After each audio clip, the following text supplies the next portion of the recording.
So ayun mga pre, isang mapagpalang araw na naman sa inyong lahat at syempre, welcome back dito sa channel ko. So ayun mga pre, sa pag-breed ng mga ornamental fish, isa sa pinakamahirap at pinaka-crucial na paraan ay yung pagta-transfer ng ating mga fry. Lalong-lalo na sa bagong ponds.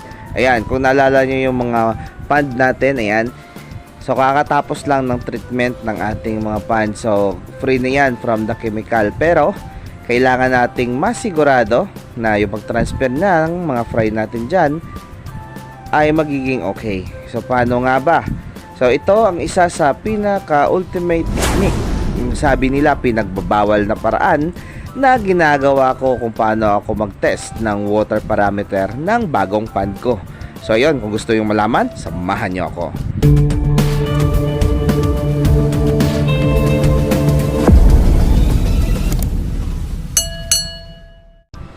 At ayun na nga mga pre, update ko muna kayo sa first batch ng ating breeding ng ating gold dust molly. So ito na yung nakuha natin sa first batch natin. Sa konti lang kasi first time nga na manganak ng mga breeders natin. So ayan, kung nakikita nyo, meron tayong mga long body at meron din tayong ayan, yung short body yun, no? So hulihin natin yung short body na sinasabi ko. So ayan. So tingnan nyo mga pre, ang cute. Parang teddy bear. Ayan. Ayan, tingnan nyo.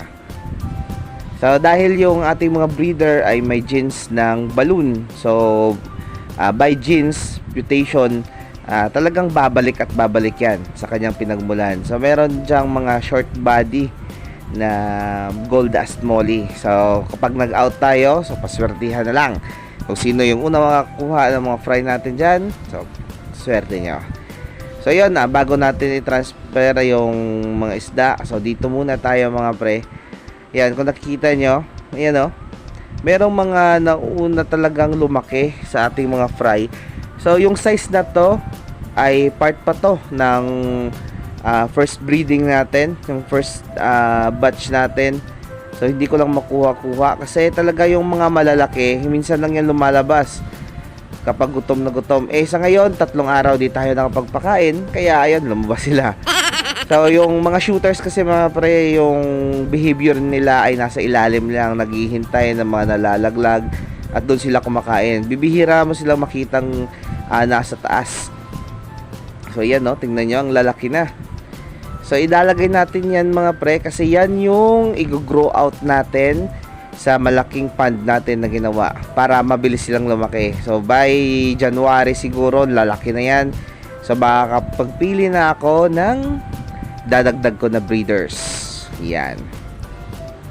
So ito na mga pre yung nakuha natin. Ayan. So malalaki na yan mga pre. So ito yung isasama natin. Pansamantala o siguro baka pansamantagal. So depende sa time natin. So talagang nakikita niya may mga short body, may mga long body. So mix na talaga. Ayan. So ilalagay ko muna sila dito. Siguro mga ilang araw ita-transfer ko rin yan mga pre. So abangan nyo yung paggawa natin ng video na to. So talaga i-video ko to para makita nyo. So ayun, back to business na tayo. So isa sa mga paraan ng pag-test kung yung tubig ng pond na bago ay talagang suitable na para sa ating mga alaga, yung water parameter kumbaga ay stable na. So ito ay isang pinagbabawal na technique. So noon, nung nag-umpisa pa lang ako, yung tawag nila dito ay poor man. Ang tawag ko doon, poor man technique. Ayan.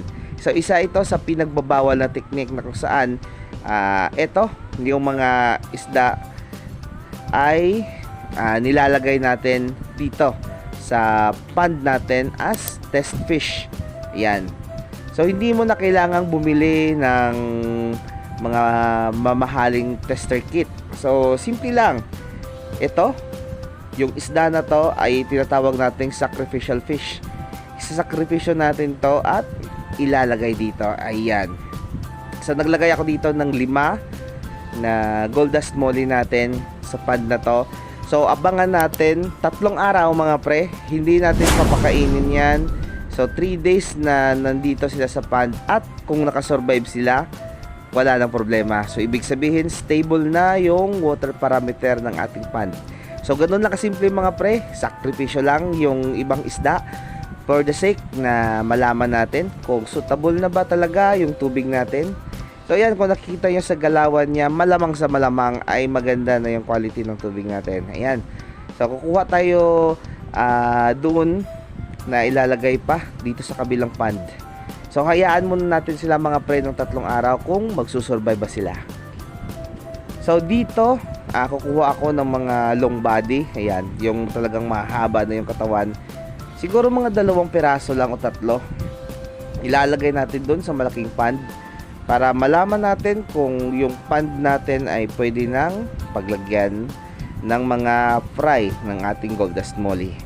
So kapag namatay sila,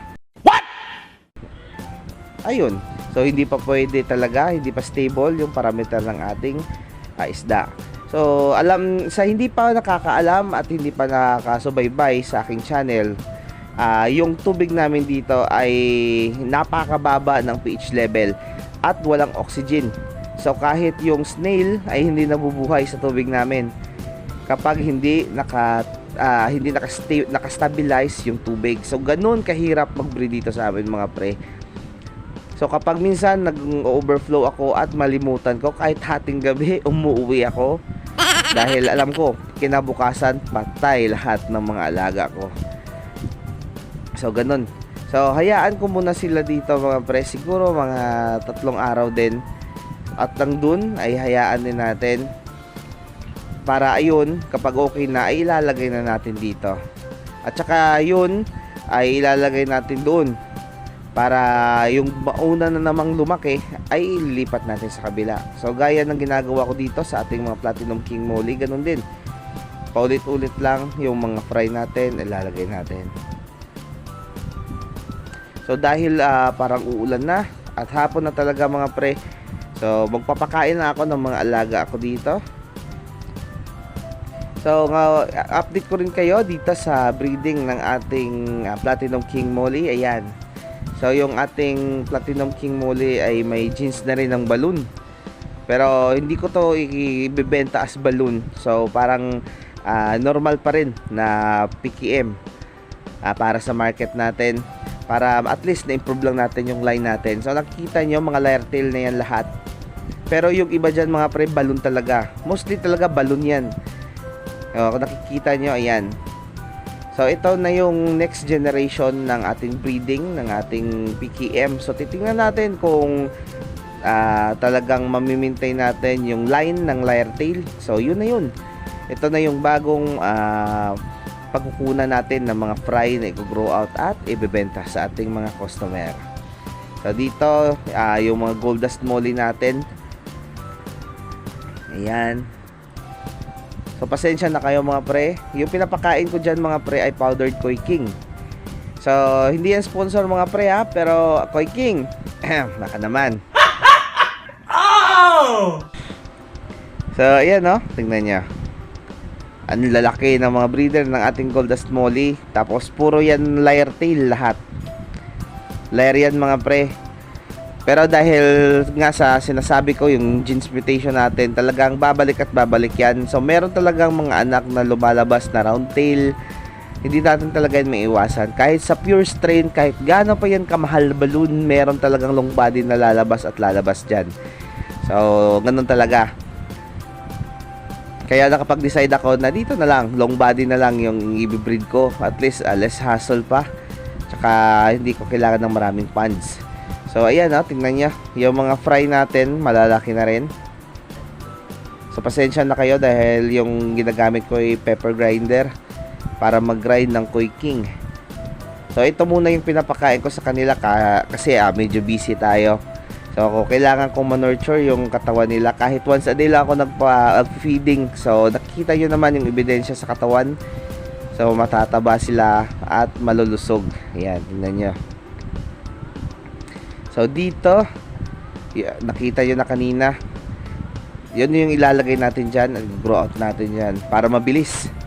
So ito yung mga ilalagay natin dun sa maliit na pan para mabilis tayo makapagkaling kapag may naunang lumaki. So dito yung napakarami nating PKM, ayan. Nakaraan may bumili sa atin na 50 pieces, so dito natin yung kinuha. At nakapagkuha na rin ako sa nakaraang vlog ko. So itong vlog na to, kumuha na rin ako ng 30 pieces na inilagay ko sa ating shop. So medyo marami pa to. At nandito na pala yung mga long body na breeder ko dati na round tail. Ayan o, nakikita nyo yung napakalalaki ng mga breeders na yan. So nandyan sila. So paswertihan na lang kapag may naghanap. So ibibenta natin. Kasi ang hirap mga pre kunin yan. Akala nyo lang madali, pero kung wala kang malaking fishnet, hindi mo makukuha lahat yan kasi medyo malapad din yung concrete pan na to. So dyan lang muna sila, stock natin. So dito yung mga fry natin na juvie size na nga yung iba dahil sobrang busy nga. Wala tayong oras. Pag umuwi tayo dito, pakain lang tapos alis agad. So dati meron pa akong time na magkaling nito, pero hayaan nyo, siguro mga by first week of December, bibigyan natin to ng oras na kukunin na yung mga malalaki at lalagay sa grow out. So napakarami na yan mga pre. Hindi nyo lang kikita sa ilalim yung mga bagong fry na inalagay ko. Nasa 50 pieces din yung bagong fry na nilagay ko dyan. So dito nasa mga 200 pieces na to lahat. So ito yung sinasabi ko kanina, yung first batch ng ating Goldust Molly, ayan. So once a day lang ako nagpapakain mga pre. Minsan nga every other day kapag tinatamad. Pag masama yung panahon gaya ng nakaraan. So ngayon pagkatapos ng 3 araw, ngayon na sila nakakain ulit. Pero okay pa naman. Ang tataba pa rin nila. So kitang kita yan, no? Yung mga short body natin. Cute. So price doesn't matter sa pagbe-breed nito dahil talagang dito ako masaya. Kaya tutuloy ko to. So dito yung mga sorted mollies natin. So hindi ko na to nabilang, hindi ko na to na-update yung record nito kung gaano karami. Pero marami yan mga pre. Ayan, oh, makikita nya. Napakaraming mga fry. So punong-puno yan. So yung fish pond na to mga pre ay malaki. So may haba to na 3 meter by 1 meter by 0.7 meter yung lalim. Yung dito, yung kanan na portion ay 0.8 meter yan yung lalim. So dati ko tong koi pond mga pre nung nagsisimula pa lang ako sa fish keeping. So ayun, ito yung pinaka-favorito kong spot, my favorite spot kapag nandito ako dahil tanaw na tanaw ko lahat ng mga concretes ko at yung mga isda ko. Makikita ko sila sa isang tinginan lang kung kamusta yung status nila. So dito ako minsan nakatayo kapag medyo stress tayo, kapag gusto natin na medyo mag-unwind. Yan, minsan umuupo ako dyan sa Platinum King Molly at nagpapa foot spa. So ayun mga pre, hanggang dito na lang muna yung video natin. So please like and share at huwag kalimutang mag-comment dito sa baba para ma-shoutout kayo sa next video. So ayun mga pre, hanggang sa muli, maraming salamat. God bless us all and bye-bye!